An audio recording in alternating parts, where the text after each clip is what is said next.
আসসালামু আলাইকুম সবাইকে। আজকে আপনাদের সাথে শেয়ার করব ধানের বীজতলা কিভাবে তৈরি করে। তো এখানে আমার দাদা সে আসলে খুবই কি বলবো এই বিষয়ে এক্সপার্ট।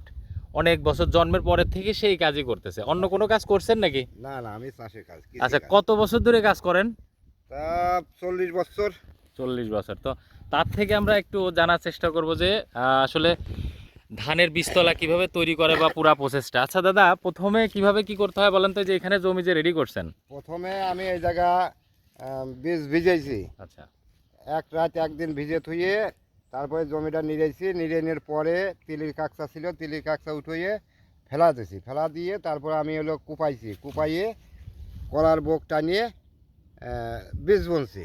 আচ্ছা আচ্ছা, কলার বকটা এটা লেবেল করছেন, লেবেল করছি। তারপরে বীজ বুনছেন। বীজ বুনছি। ওই বীজগুলা ভিজায় রাখছিলেন কত সময়? রাত দিন 24 ঘন্টা। ভিজায় রেখে তারপরের দিন কি এরকম কলায় যায়? না, না, 2 দিন পরে। 2 দিন পরে কলায় যায় না? হ্যাঁ, 2 আচ্ছা রাত একদিন। আচ্ছা আচ্ছা। তারপরে এই যে মূল জমিতে এখানে ছিটাই দিছেন, এই চারা হইতে কেমন সময় লাগবে, কতদিন? তাতে 20-25 দিন হলেই লাগাবো। 20 থেকে 25 দিন বা এরকম টাইম হলেই লাগানো যাবে জমিতে। এই জমি, এই যে এখানে যে দেখাচ্ছে, এই জমিতেই লাগাবেন? এই জমিতেই লাগাবো। এই ধানটা কি আগুর ধান? আগুর ধান। কি ধান ছিল এটা? এটা হলো আপনার হাইব্রিড? হাইব্রিড। হ্যাঁ হ্যাঁ হ্যাঁ। 19 কি 7019। 7019 হাইব্রিড। আচ্ছা, এই কোম্পানির নামটা আমার জানা নাই এখন। 7019 7019 এটা কি আগাম হয়? আগাম হয়। একদম আগাম ধান। তো আপনারা বুঝতেই পারছেন বীজতলা ওইভাবে তৈরি করছে। প্রথমে এই যে এরকম কাকসা ছিল, এটা তিলের কাকসা।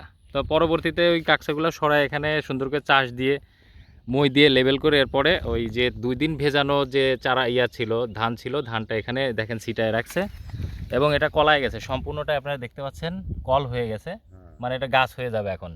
তো এইভাবে আপনারা কিন্তু খুব সহজে এখানে। আর কোনো সার ফাঁস কি দিচ্ছেন? তারপর এখন তেমন না, 2 কেজি বাংলা টিএসপি দিছি হুম হুম হুম। আর 2 কেজি পটাশ দিছি। মানে সার ফাঁস তেমন কিছুই লাগে না এখন। তারপরেও 2 কেজি টিএসপি বাংলা পটাশ না? হ্যাঁ, বাংলা পটাশ দিয়ে আপাতত দেওয়া হয়েছে। পরবর্তীতে ধানের চারার গ্রোথ অনুযায়ী কিছু ইউরিয়া দেওয়া হবে না? হ্যাঁ। বা পোকা মারার জন্য যে যে অনেক সময় ঘুঘরো পোকা টোকা থাকে, সেগুলোর জন্য কিছু ব্যবহার করছেন? না, এখনো দিই নাই, দেবো আর কি। যদি আক্রমণ দেখেন তাহলে দেবেন। তো অসংখ্য ধন্যবাদ আমার দাদাকে। সে কিন্তু আমার দোস্তের মতো, হ্যাঁ। এবং দেখেন একদম ছোটবেলা থেকে কৃষিকাজ করতেছে, শরীর কিন্তু সেই একদম পিটা হ্যাঁ, বডি, মানে সেই রকম বডি। বডি। ঠিক আছে, সবাইকে অসংখ্য ধন্যবাদ ভিডিওটা দেখার জন্য। ভালো থাকবেন সবাই। আসসালামু আলাইকুম।